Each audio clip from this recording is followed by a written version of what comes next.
My name is Richard Long with MHA Consulting. Today's webinar is really about kind of digital and cyber protection, self-defense, and preparation. It's one of our ongoing series of webinars. We hope you find the information useful. For those of you that have signed up, the presentation and audio will be available to you to review after the fact and will be sent off. So we're very grateful to have you here. As we're going through the presentation, please feel free to ask questions. You may use the chat, which will be monitored, and we'll answer those questions. Also, if you would like to jump in through audio, please feel free to do so. Feel free to interrupt and ask your question at that point. Whether that's a question, whether that's a comment, whether that's some additional insight, we really look at this as an opportunity for us to get together and talk rather than it just us presenting information, but hopefully the information we present will be helpful. So again, grateful to have you all here. One kind of preface to this is not going to be a technical discussion about digital protection and preparation. These are going to be more general concepts. This is not intended to be an IT security presentation on all the technical details, but really more of the general comments and the things that we're seeing from an overall business continuity, preparedness, even from a technical perspective, but the things that you should be looking at as overall program perspective. Each organization is going to have very specific technical needs, technical implementation. There's a lot of different technologies that can be used. So please do not look at this as that type of presentation. It's really more of that bigger picture and some of the things that we have seen recently that are necessary for an organization as a whole to be prepared.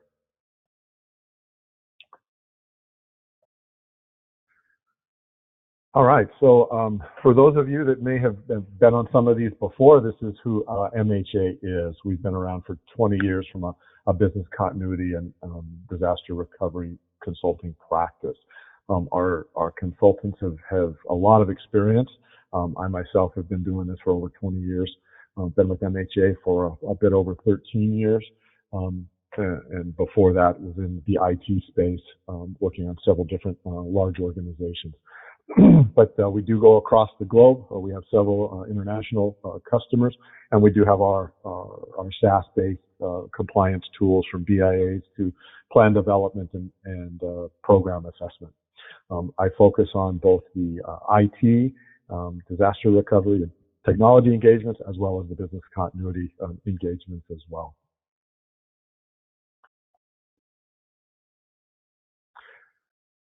You may have seen this before, but this just kind of, I think, helps understand we have a good, broad client base. And so the things that we try to talk about, especially in these webinars, really come from the experience across multiple different types of organizations.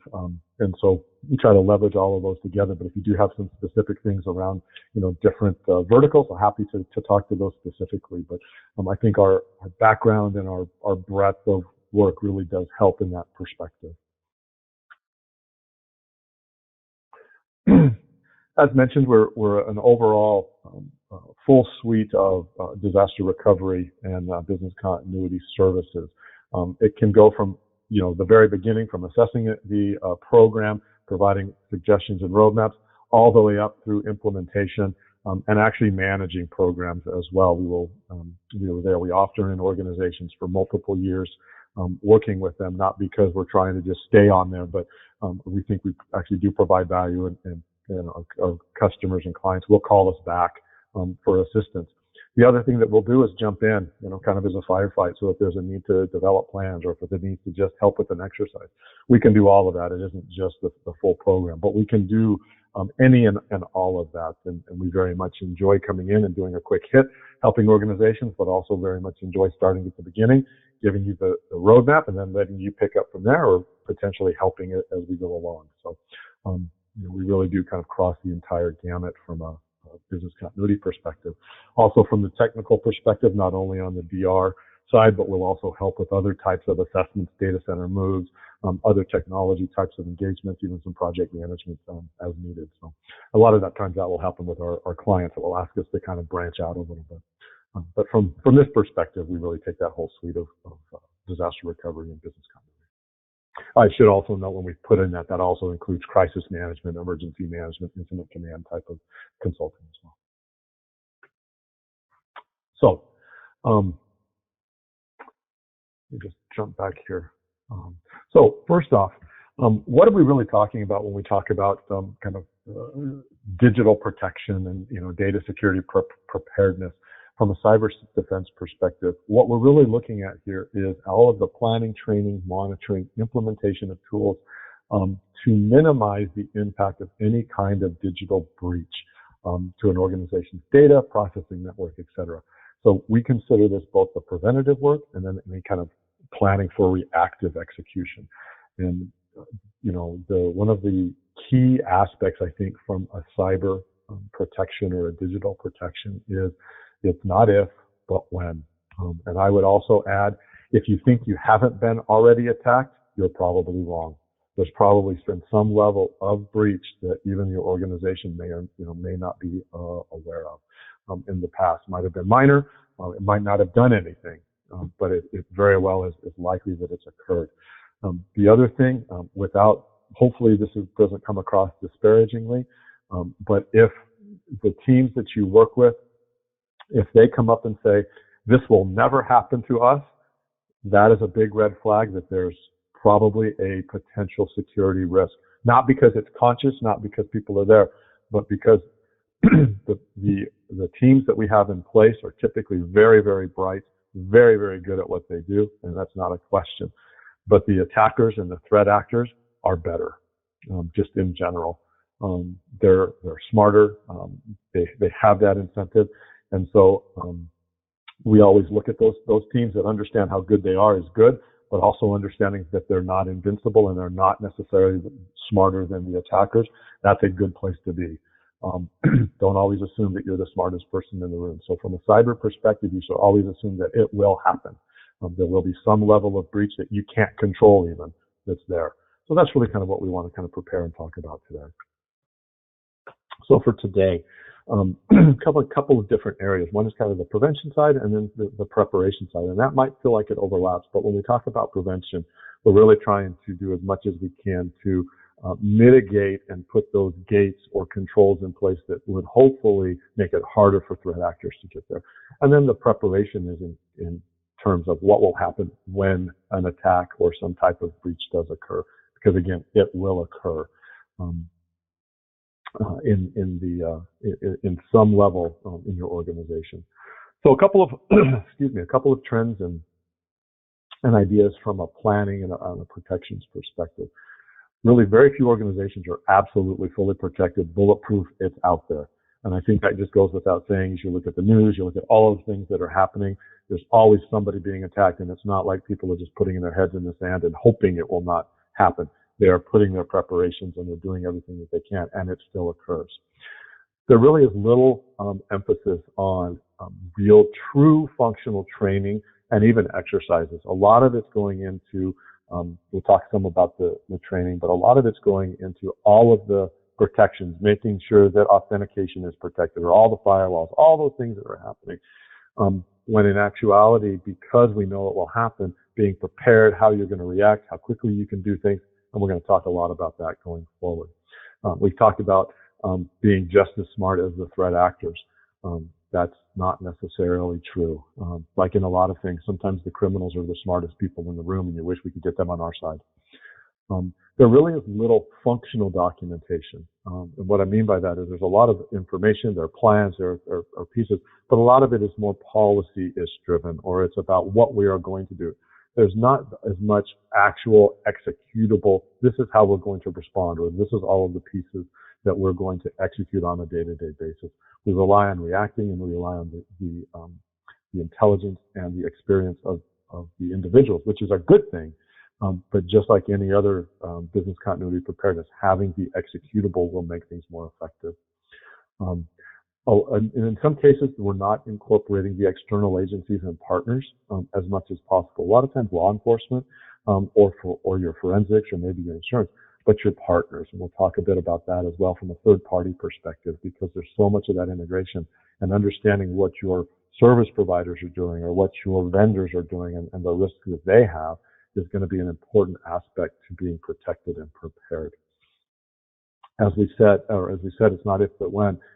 And it remains today the biggest risk in the organization, assuming that you have basic protections in place, which most organizations do.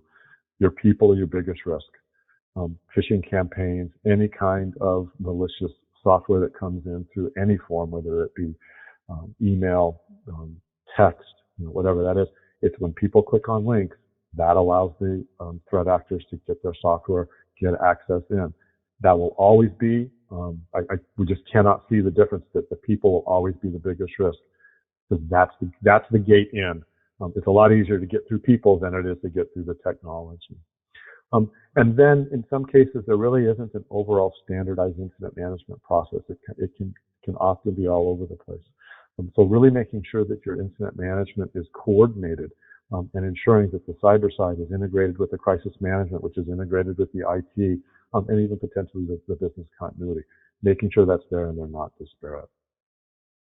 From a protections perspective, what we're starting to see in this, and this is not necessarily overly technical, but we're looking more from the risk-based and zero trust model, which is really the idea of today's world is really thought of to be more of a moat type of example, where once you're past the moat, once you're in, you've got access pretty much to everything that's there. We know there's divisions of duties and not everybody can access everything, but in general, that's still the case. Once you're in, you're in. You're in the network and you can start getting anywhere you need to go. The newer ideas and thoughts is that everything is going to be checked at access time. So it's going to depend on where you're at, what you're doing. Do you need access to that? And so kind of that zero trust model is basically everybody has to be reviewed at every point of their access. So that's something that your IT security teams and network teams may be looking at. That is not an easy transition to where we are today. It actually takes a lot of analysis and work, so we're not going to go into a lot of that, but understand there's that shift from just VPN in or password in, and then I have access that setting up things by IP, by where you're located physically, the multi-factor authentication, all of those are becoming more and more used in the protections so that you can actually determine you are the appropriate person no matter what the situation is. Also really looking at third parties, not only from, we talk a lot about third party risk from supply chain and all of the services they provide, but also in the cyber side because as has been recently in the news, some of the attacks have actually occurred because of access from a third party into organizations, right? The SolarWinds example. So once they get access to a service provider, now they can get their hands into multiple customers. From a physical security perspective, because that's also an issue where the threat actors can figure out how to get physically into the building, which makes it easier because, as we said, once you're in and you're on the network, click, I can put something like a thumb drive in. Anyway, biometric access, physical security controls are also an important aspect to data security. And then we're talking about even more increased awareness and training and protections and looking at how remote workers are actually accessing and the home networks.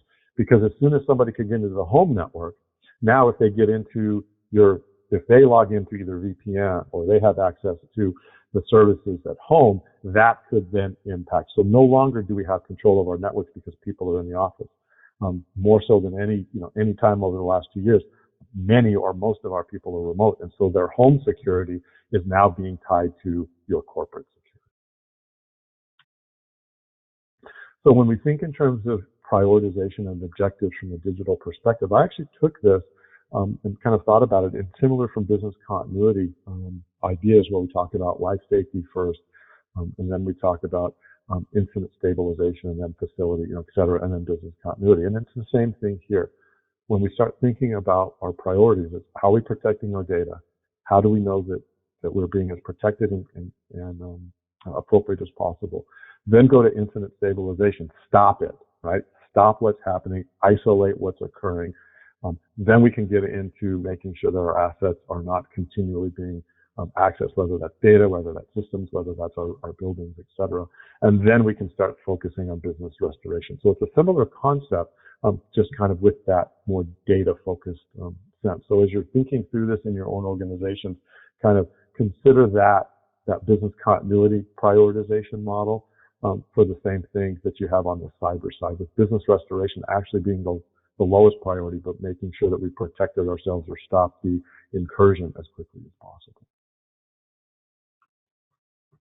So I put this out more as an idea to be considering, because we're not going to talk a lot about incident response per se, but I wanted to include a couple of comments about that as you're thinking about incident management and how you integrate that, is this disciplined approach and thought. And this can actually work as you're doing your planning as well, but especially in the incident response, is very disciplined approach, because often as we see as we're working with teams on tabletops and other pieces, it becomes very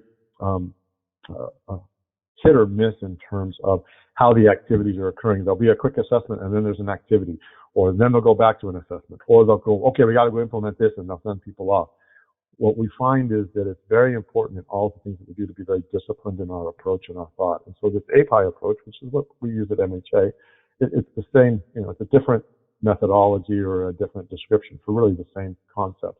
But the first thing is to assess, where are you at? What do you know? What do you need to know? What information do you need to gather? Then kind of put together your overall plan. This is what we're going to do next. Then put together the actions and the resources and the needs that are going to implement that plan. Then go off and implement, right? Send off, let people execute. Come back, evaluate. Did we go to plan? How did that occur? And that kind of rolls immediately back into reassessing. So now that we know how it went from our initial plan, what's our current state again? Do we need to change our plan? Do we need to add to our plan? What do we need to do to our implementation? Go off and do that, evaluate. So it's very much a circle. But if you go through step by step by step by step, it actually is a more efficient and it's a faster way to do things. And I think this also works as you go through your planning, is what is the current situation? What do we need to do to the plan? How do we implement that plan? Now, how did that implementation of those plans or preparations or remediations go? Is the situation any better? Do we need to adjust our plan? So this process works in everything that we do. And as we get kind of culturally used to that disciplined thought, we're not kind of hitting multiple things at the same time, but being very disciplined. So let's talk a little bit about prevention up front. People will probably get sick of me saying this because I say it all of the time, but employee training and development, people are the biggest risks, and some studies have shown that 90% of cyber events are due to some type of human error. They're not because the protections that the IT team, or the firewalls and things have breaches. It's because a human clicked on something, or a human let something happen, or whatever it is. That to me is the most telling. So if you start thinking about, after all of the basic protections are in place, where do you get your biggest bang for your buck? Where are you going to prevent breaches from happening? It's people. That's the key. And so there are a lot of really good security awareness programs that are out there, but they need to be leveraged better. So it isn't just about telling people not what to do.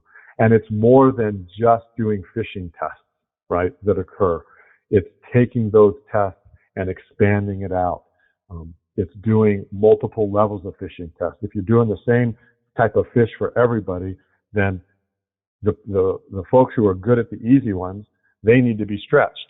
But if you're only doing moderate ones, the folks who struggle are going to fail every single time anyway, and they need to have some additional training. So the security awareness program needs to be looking at what are the results. Who are the individuals who are struggling in different areas? Do they need additional training? How do we help them? And then for those that are hitting that mark, expand it, because the phishing and the texting and the voice messages, all of those, they're getting more and more and more sophisticated. They're becoming harder and harder. And I will just use me as an example. I almost fell to a phishing attack a couple of weeks ago. It looked like something that I was used to doing. I needed access to a tool, and it came up and it looked legitimate. And I almost clicked on it until I was like, I paused. And the reason I almost clicked on it was I was distracted. I was doing three things. I saw this email. It's like, oh yeah, I need to do that. And then I paused. It was like, wait a second. I was just in there yesterday. Everything's okay. And then I looked and I could see, oh, that email is not legit, right? That's coming. But the whole page looked perfect. And so even somebody who I think I'm usually pretty aware, I got caught up in it again, not because I didn't know, but because I was distracted. And so that constant training is important. So fortunately, I paused. So as we think about the training and development side, again, don't just focus on phishing tests or work with your team of do more. Again, multiple levels to keep people sharp, but also look at social engineering type of tests. Make a phone call. Have somebody call in and say, hey, this is so-and-so from, the IT desk. I need your password because we're having a problem when we see an issue. See if people will give it up. Physical access. One of the things, I know this can also be considered a physical security that we talk about, but we tend to be very trusting, especially today where people may not be in buildings, right? If people tag along, or they're able to get in, or they're able to make an excuse, being able to do that it can be a really high risk, because all it takes is somebody to have a thumb drive, plug it into a machine that's still on the network that nobody's ever used for the last year and a half, and all of a sudden they're in. So taking these tests and these education beyond just this basic is going to be key for that. So I can't emphasize that enough, but it is very basic, and it's things that really should be there. But think about expanding that security awareness program beyond just the basic training and do more types of these different types of tests. And there are a lot of good companies that have them on there. You do a quick search out there, and I don't want to call out any one specifically, but the ones that will show up in your search are all very good, and I've had experience with them, and in fact with a couple of them have helped manage a client's program, and have really seen that value.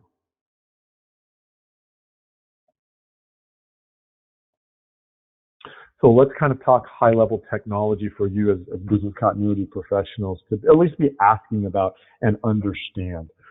Most again of the IT security teams are doing all of this, but they may not be doing everything. I actually see a variety of things that are in place with plans maybe to get there. But a couple of things that are really going on: multi-factor authentication. That's pretty much become a standard. If you don't have some level of multi-factor authentication in place, you should be asking, why don't we? People can start thinking that, wow, it's a pain, I've got this extra step, but I can tell you that you get used to it. It's not that big a deal. And there are ways that you can hold it out there for a week or for a month before you're asked again in certain situations. But as we focus on the why, understanding that that's important, it just becomes part of our natural day-to-day activity, and we just get used to doing it. And it doesn't really affect us a whole lot. Spam filtering, obviously, that's just key. The better you can be with that. Just about every organization I'm aware of, I can't even think of one that has not had that in place, so that's just kind of a note. But if you're seeing spam go through, one of the things I would add is, if you don't have the functionality in your organization that has report a spam, you should ask about that. Hey, how come in Outlook I'd like to be able to report that rather than forwarding the email? That's a very easy add-on. Most every spam filtering or other tools are there that it's easy to say, click on spam. You don't have to do it all the time, but it helps the filter itself get better and better and better rather than just deleting. The firewall and making sure that's in place. Again, there's multiple firewalls, there's multiple rules. The analysis has to be done to understand what are those blocks, from a DMZ perspective, that's segregating the external from the internal, but just making sure that that's always being reviewed. Again, that's pretty standard these days. I'd be surprised if it isn't there. But an ongoing review and a question in the BC program could be, when was the last time the firewall rules were reviewed, updated at a kind of a corporate level or organizational level, rather than just the change management happens because of requests, is probably an important thing to do. Overall device management, and this is becoming either more people are more used to it, but it also can be a bit of a challenge when we have, bring on our own devices and we're using our phones and we're using other things. But looking at having some level of control for devices that are accessing our networks and accessing our data. For sure, anything that's provided by the organization should be controlled, should be encrypted, should have the ability to get wiped. That's just natural, and that should be there. Also, scanning files that get downloaded as best as possible, and also, the use of the lack of use of USB drives and flash drives. There's very little need in today's world for that. With so many organizations using the cloud-based tools, whether it be Microsoft 365, the Google suite, You can share all of that. That can be accessed wherever it needs to be. You really don't need to be sharing flash drives anymore. And at a minimum, those should be encrypted on there. But really making sure that those devices are managed from that level and they can be shut down as necessary. Again, even though, to a certain extent, there's this push to get rid of passwords because they're really not that secure, passwords still are kind of the basic of what we have. And so ensuring that appropriate passwords are changed of the appropriate difficulty and that people can't make them simple and ensure they're being changed. But also that service accounts and those kind of root access accounts, there are still cases where those don't get changed. So they have to be changed because those are always well known. And those are some of the ways when we say human error, that's what happens. Those aren't changed. Hackers get in, they know, well, let's just try admin access. And then they're in admin. So, that's the kind of the Wi-Fi issue when people try to access, even though it's changed, they don't do that. That's becoming less and less the norm for hardware providers to do that, but it still exists, especially for older things. Biometric, that's back to that multi-factor. Not only do you have to log in, but you have to either be able to get your fingerprint, have your face print, etc. As is known, sometimes those are not quite as effective on just kind of the commercially available tools, but they're better than nothing, and they add that layer of protection. Log monitoring is key. Most organizations are doing this in some form or fashion. Usually they have a SIM, which is a security information management, that pulls all of that information in, and it kind of can do some of that analysis for you to look for trends and look for issues.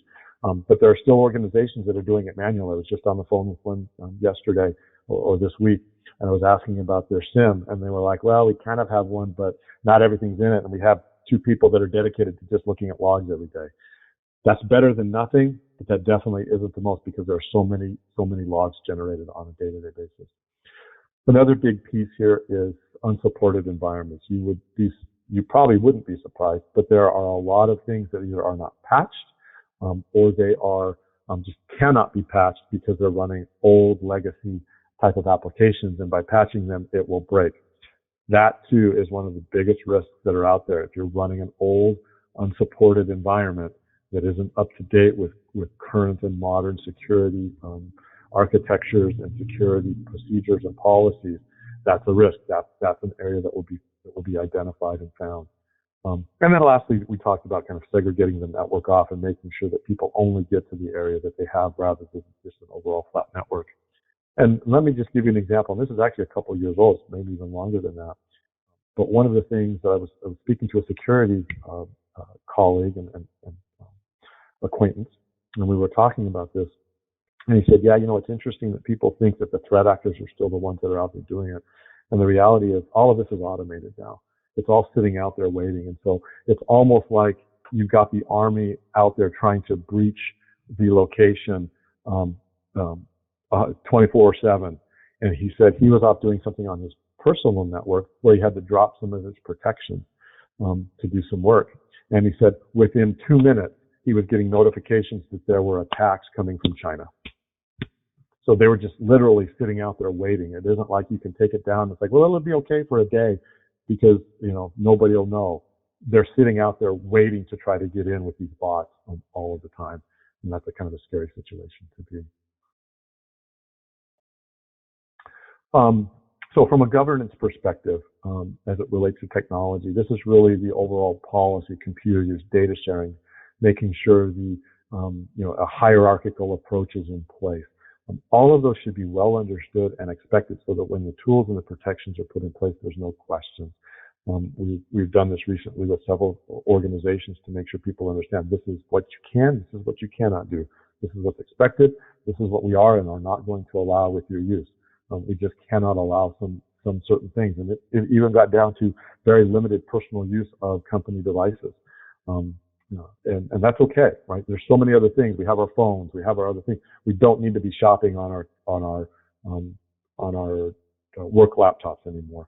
We don't need to necessarily have personal access on our laptops. We have our phones for that. So not saying you don't, but that should just be a conscious decision. Make sure that there's risk assessments going on from a cyber perspective, what's out there, who are your third-party controls, et cetera. Penetration testing that's happening. Sometimes people say they do it, but they really don't. So getting somebody in to try to access and try to socially engineer and do all that is really important to see where your gaps are. Again, third parties, huge.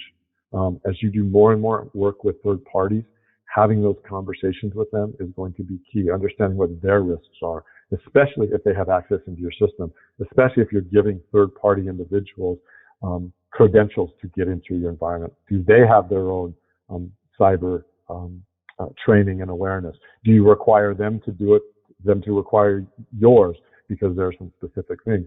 Those are the conversations you want to have. We talked about a little bit about work policies and oversight. Again, you want to have those. Do you expect your remote workers to have certain protections in place on their home networks, that they will have passwords, they will not be the same, they will not be defined. You may not be able to completely enforce all of that, but having those policies in place and helping them get there can be really, really key. The physical access, again, really important, especially today, making sure that only the appropriate people get in. If people get in, are they allowed just to walk around? Because if they are, that's a cultural thing that it's used to saying, well, I don't know who you are, but we allow that anyway, so you must be with someone else, right? And not asking what they're there for. I work with a company that I have access into their building, but they're very good at when people don't know who I am, they say, oh, I don't know, very casually, it's like, oh, who are you here working with? Because it'll say, contractor badge or visitor. And they'll ask as I'm walking around. No problem. Oh, I'm working with IT. I'm working with so-and-so. That's okay to do. That isn't intrusive. And it helps because it knows then that people are watching. And if they can't give the right answer, you can walk them over and say, hey, do you know this person? Right? Patching and oversight, we talked a little bit about from an unsupported perspective. But even those things that are supported, making sure that the patching policies are appropriate and that the exceptions for when patching isn't done are well-defined, understood, tracked, and then put into place as quickly as possible so it doesn't just kind of get lost. And then a year later, it's like, well, we never did patch that because, well, they had an exception a year ago and the exception kind of stayed out there. Again, that oversight of why is patching not occurring? Why is that one an exception? Wait a second, it's been 6 months. We've had these 3 emergency security patches that haven't been put on this, right? Those conversations are key to make sure that you don't have those one-off little vulnerabilities, and that's where the gotcha will happen.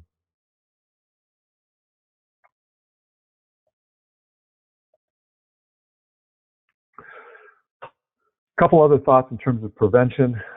Insider threats, from a people perspective, we said that they're kind of your worst, your biggest risk. Really need to be considering about are there individuals who may have an issue with the organization? Maybe they're on their way out. Maybe they've made comments that this isn't a great place to work. Again, we're not looking to try to have any kind of overt witch hunt, if you will, or not look at people and have trust. But in the end, that's where their risks come in. There's scenarios of people who are leaving who left on bad terms and have sensitive access and now can put things in place because they have sensitive access. And then by the time they leave, now it's blown up, or they've put a back door in place for access for some reason. Or again, movie scenarios, sometimes those are the best things. You might not know, but are there people who are having financial difficulty and now they're being, they've been approached. Hey, put this in and we'll take away those gambling debts, or we'll take away this debt if you'll do this for us. Again, you say it'll never happen to us until it does. And so just being vigilant about, having those conversations as an organization can be important. Should we be looking at this? Or how do we look at this? How do we understand it? Is important. Again, we talked about the continued, simulated failures, right? If people are always having the same mistake, you really need to get some training for them. Make sure they understand. Keep working with them. And then continual changing in education. Assessing the overall environment. What have the recent cyber events been? Are you in an organization that is in increased risk because of what's happening? For example, medical institutions, medical centers, and those. They are, most recently over the last year, have been highly targeted from a breach perspective. And several have been hit with ransomware and have been down for weeks and have been in manual state because of that. And so that's kind of a trend. And so if you're in that, maybe that's a time to review. You need to be even more vigilant of what's going on, kind of that historical piece. Where do things fit? Now, you don't want to just assume that because you're in a group that isn't being highly targeted at the time, there's no risk. Everyone's at risk, but at least it will understand maybe we need to heighten our awareness, or we need to have more discussions about, hey, you really need to be on your game here, folks, because we're in an industry that's been targeted significantly as well. Again, your third-party access, we talked a lot about that. Make sure that you sat down, you understand those third parties that have access to your systems, whether it be through network access because you're providing them credentials, or there's an automated feed that's going on between you and maybe a SaaS provider or other feature where they have authenticated access into your network. What are their protocols? What do they have in place? How many other customers do they have that? Because then it starts turning into this association. Well, their customer B that they work with was attacked because of theirs. The service provider is now attacked, and now they have access to you. So it could have started from one of their customers and now hit you. So understanding that can be important. Again, I just kind of hit all of those on the third-party side as well. And then from an access perspective, right, we talked a bit about zero trust. That's something to talk to them about. Access is granted at each stage of your environment, but it's very much a cultural change on what's there, and takes a lot of analysis and figuring out how to best set that up without limiting your efficiency. And we talked about the physical devices and flash drives, trying to get rid of those as best as possible. All right, so what about response plans? Or not response plan, but responding to an event. Security response plans, first thing. And I think this goes without saying, it's important for all plans that we do. What a security response plan is not. It's not a policy and a summary of description what you do. It is not a narrative, right? It's not about, this plan is intended to prevent us from having a breach. That's not a security response plan. That's a policy. That's an overview, right? It isn't a description of roles and responsibilities. It's important. You need to do that, but that isn't going to help you at the response plans. One of the things I like to say about plans and documentation is, if the first thing you do is go through the first 20 pages to get to what I'm going to do during a response, that's not your plan. That's an overview. That's a policy. That's something that is a training document that people understand, right? As I said, it's not a narrative of the definition of security response, why it's important. Again, those are good things to have to help educate and make sure people know what they have. But your actual response plan is a checklist. You open it up and you go, step 1, get these team members on a web meeting. Step 2, contact insurance. Step 3, go assess, go look at our SIM to identify blah, blah, blah. I mean, it literally is those types of things.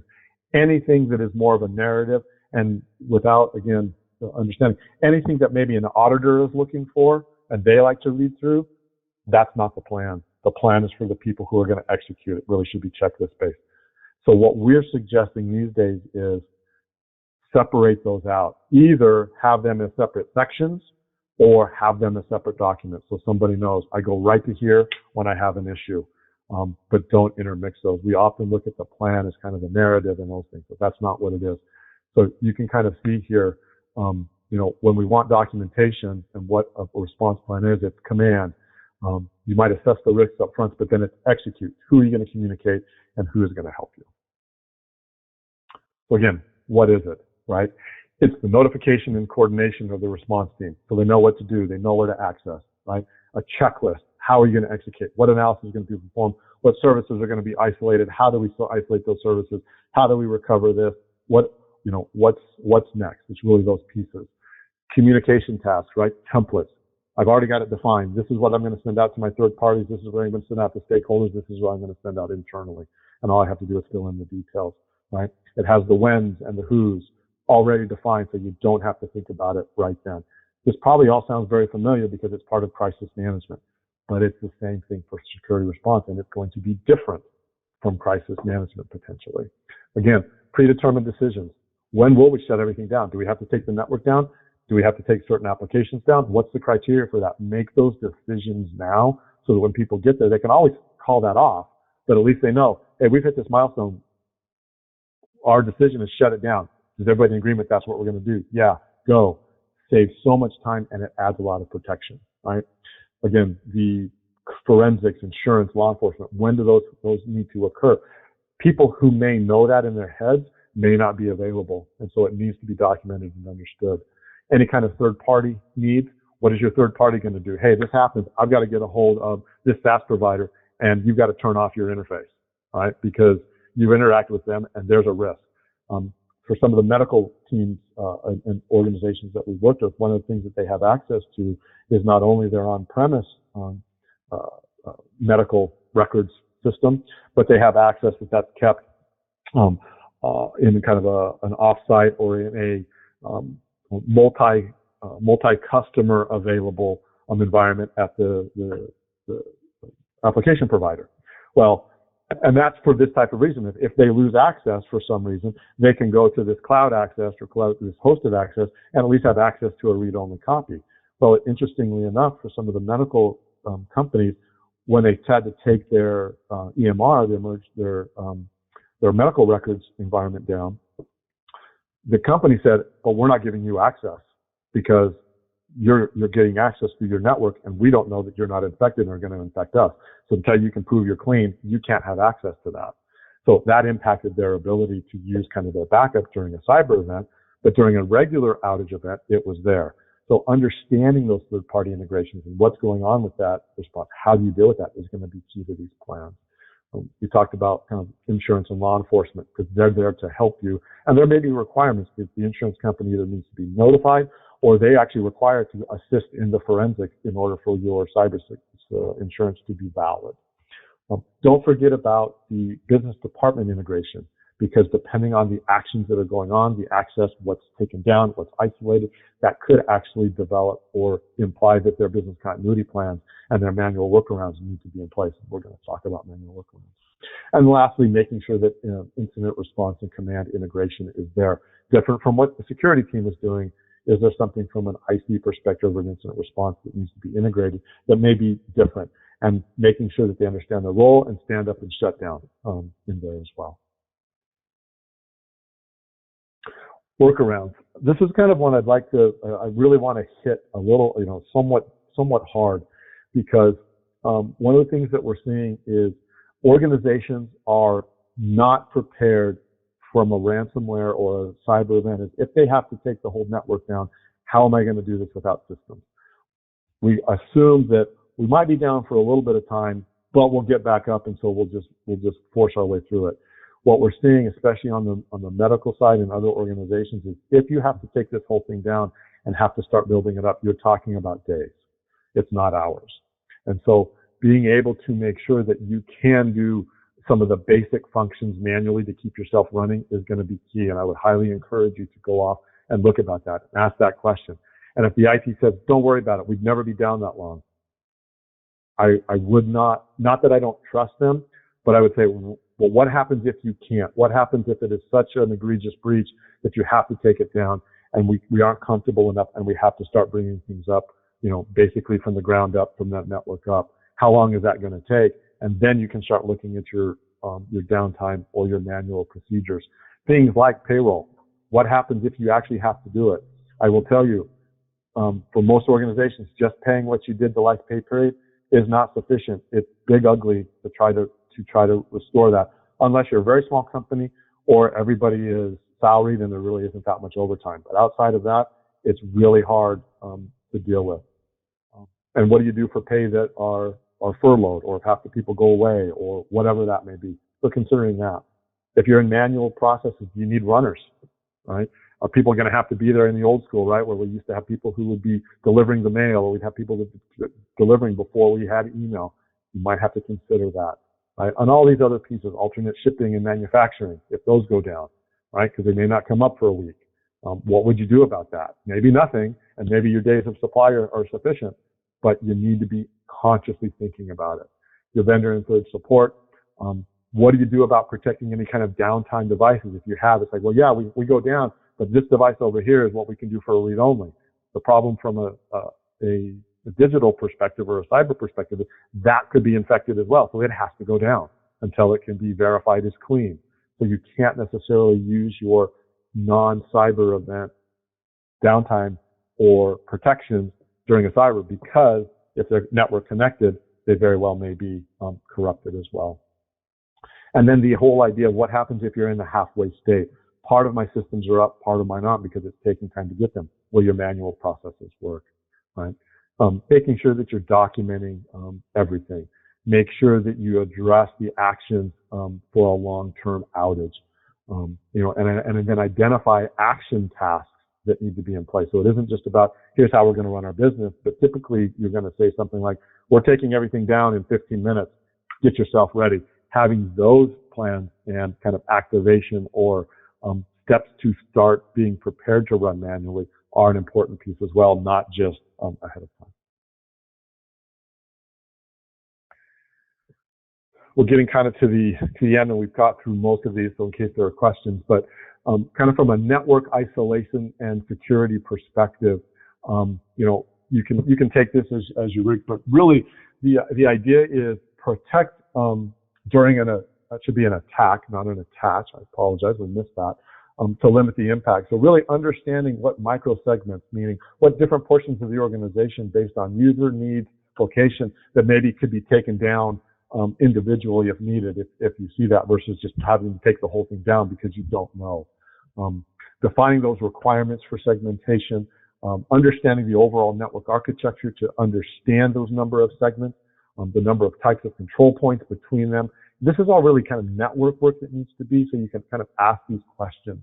But understanding a baseline profile, who they are, what devices they use, where they connect from, you know, how they authenticate, all of those type of things will help with kind of this potential ability to isolate and segment an attack and be able to take it down.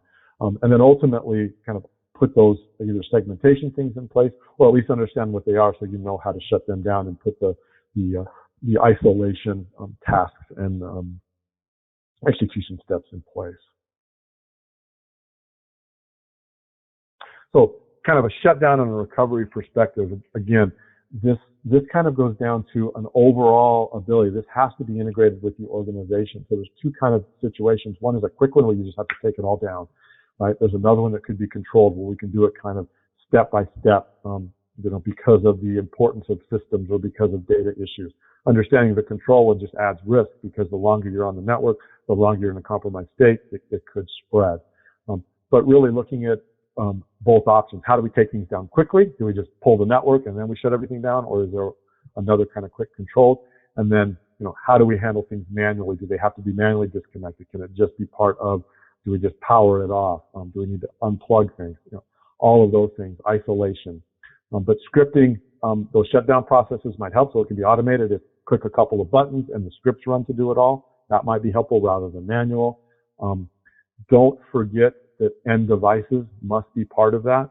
It isn't just about the data center. It's about also your laptops and potentially phones. It could be other servers that are located in individual offices that might be running equipment from a manufacturing or even from a you know, from a device perspective. You know, if it's like a CAD or something like that. What about cloud access? Because people will assume, well, we use Azure AD, so we're going to have access to the cloud, but it's been connected to your network, so all of those users, so all of that environment could be compromised. So you may have to have one, but maybe there's one that's offline all the time that brings you up, for example. And then make sure you determine an estimated timeline to do all of this, and don't overestimate the capability. Don't think best case scenario, think worst case scenario, so that you really do understand how long it may or may not take. We tend to always think, well, we can do it in X. I always double, or at least start thinking about, well, what if something goes wrong? Really try to make sure you understand your reality. And the recovery is just the reverse, but a detailed understanding of the recovery time objectives, the recovery point objectives within tiers. And you may even have one for this cyber type of event. You have your disaster one that might be in bigger chunks, but in the cyber one, it might be, you know what, we really need these 5 first. And then we're going to go through all of our tier 1 and then our tier 2. Well, we're going to do these 5 and we're going to do these 10. And and then the rest of it can be based on our current RTO, RPO perspective. So think about that as well. Ensuring that that there's a security assessment of the data protection backups and replications in place has got to be part of this recovery and consideration. That's a varied timeline you just don't know, that should be part of the recovery steps. Don't forget about end user devices. Again, you can't just plug them back in once the systems are up and hope everything will be fine. That could just respread that infection and cause another issue. Cloud-based, I kind of talked about that, making sure that maybe there's an offline piece, and then detailed checklist on how you would recover this. So this can be a little bit different, and probably is a little bit different from just a standard, or I'll call it typical DR that's not necessarily a cyber event related, because there's some very specific things that have to be done. There might be different dependencies, right? There might be network components that in a typical DR are saying, well, we're redundant. We don't have to worry about our network. But in this case, you do have to worry about your network because that's what's being attacked, right? And making sure that you look at it, the things that can be done in parallel. How are we doing our end user devices while we're building the data center at the same time to try to reduce that, as opposed to kind of some of these linear tasks. The data protection and backups, I've talked through a lot of that. One of the things is, one, to make sure that everything is backed up, no exceptions, right? Even if you're using replication, they need to be backed up as well, because you just don't know what is going to be compromised. So making sure that those backups are there and that those backups are architected for a full recovery, not just for these DR exercises that we do or for operational restores. What happens if I have to restore the whole environment? Do I actually have the capacity, and am I architected to do so? Immutable backups, meaning things that cannot be accessed, cannot be overwritten, and as best as possible are off the network most of the time, so that they just can't be even compromised from around. Even if they can't be overwritten, if the threat actors can get somewhere to those environments and isolate those off, your backups are still not usable. So you've got to really look at kind of taking that step back. End user devices have got to be part of those, need to be backed up. At least their images need to be immutable so that they can't have access, so that they can be rebuilt. Appliance and network configuration, right? Authentication, right? Don't just rely on I have it in the cloud. Make sure that you've got appropriate backups that can't be touched. And I kind of talked about the capability, but making sure you do understand what is your actual capability. Don't just rely on, I tested out our backups and we did it on these 3 backups and they only took an hour, so I'm extrapolating that it'll only take us 3 days. Well, you only did, less than 1/10 or a percent of what you would have to do. That doesn't necessarily work. You've got to look at it at scale.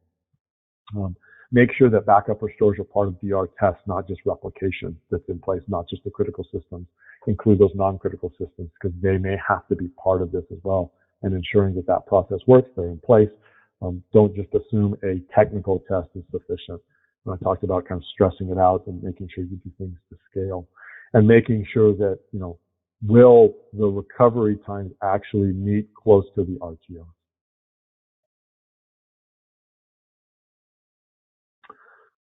Testing is more than just a mock, so really it's kind of integrating all of this, and you all know how to do that. You do that a lot, but just to kind of comment, make sure within your testing of some type of cyber or digital type of event that you're looking at how are we integrating incident command with business continuity, a rebuild scenario, integration of technology. And you can use all the different types of exercises, from tabletops to actually simulated recovery, both from a business and a technology perspective. But use all of it. Don't just assume, I do a DR, therefore I'm covered, right? Or I'm doing this quick tabletop, therefore I'm covered, across the board that I do in my business continuity. Focus on its actual cyber. You will learn things. We did this for a client, and we sat down from a technical tabletop and went through the scenario, and they found several issues that wouldn't work if they had to go through and recover their authentication environment, their AD environment. They realized this won't work because we have 20,000 people that now we've just changed all their passwords. How are we going to communicate it? How are we going to get those working? That's going to affect X, Y, Z down the road. So if you do those, really focus on that, and then the integration pieces. A lot of resources that are out there: ready.gov, CISA, DHS, the FBI.